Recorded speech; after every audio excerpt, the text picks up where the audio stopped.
Hi guys, unwrap me. Taran! So, buksan na natin. Ayan. ASMR na lang.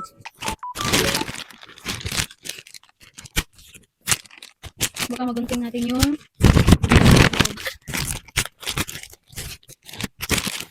okay, kung ano-ano lang tong guys, in order ko. From Shein. Okay, first is itong belt. Ito po. Ano yung kukuha ko sa Shein. Ah, yung pang ano lang to guys, pang style lang. Ayan. Ang dami naman to.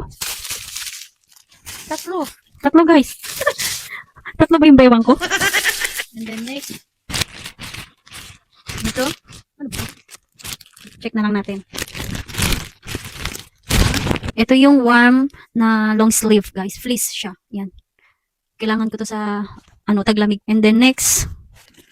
Ito siya. Sleepwear. Sleepwear naman. Para sa pang para sa taglamig. Hindi ko lang sure kung magkasya yung mga to sa akin.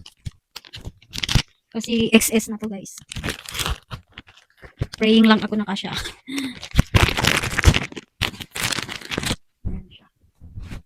Yan. Ano siya? Comfy. Termo to siya guys. Yan. Pantulog. Wow. Ganda. Ito yung kulay maganda no? Yung kulay mo. And then, next. Ito naman. Ano ba to? Ah, yung to, retro long sleeve din. Casual, ganun.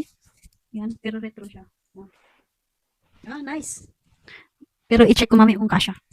Yan siya. Parang autumn vibe siya, guys. Oh, burgundy. Parang pang autumn natin kinuha ko. Autumn siya, pang autumn, guys. Ayan. Oh, comfy din. Ayan. Burgundy na long sleeve din. Mga ganito yung damitan dito, guys. Puro long sleeve. Kasi malamig. Hindi ako makapag dito sexy. Mukhang malaki siya, ah. But let's see.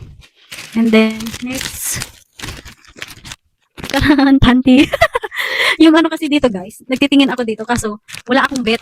Tapos siya, parang basta iba yung feeling. Tapos yung may binili kasi ako siya Shein din na galing pa Pinas. Maganda siya. Fit sa akin. Pag dito kasi kahit bumili ako, kahit kasya ko, iba yung feeling niya. Ayan. Oh.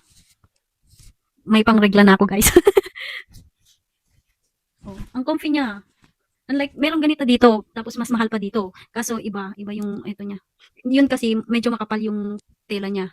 Pero quality siya. Ito, sakto lang yung quality naman niya, pero maganda siya. Ayan oh, comfy. Although comfy naman yung pero basta iba ang feeling. 1, 2, 3, 4, 5, 6. Oh, madami pala. 7. Yay! Pangregla. Tapos next.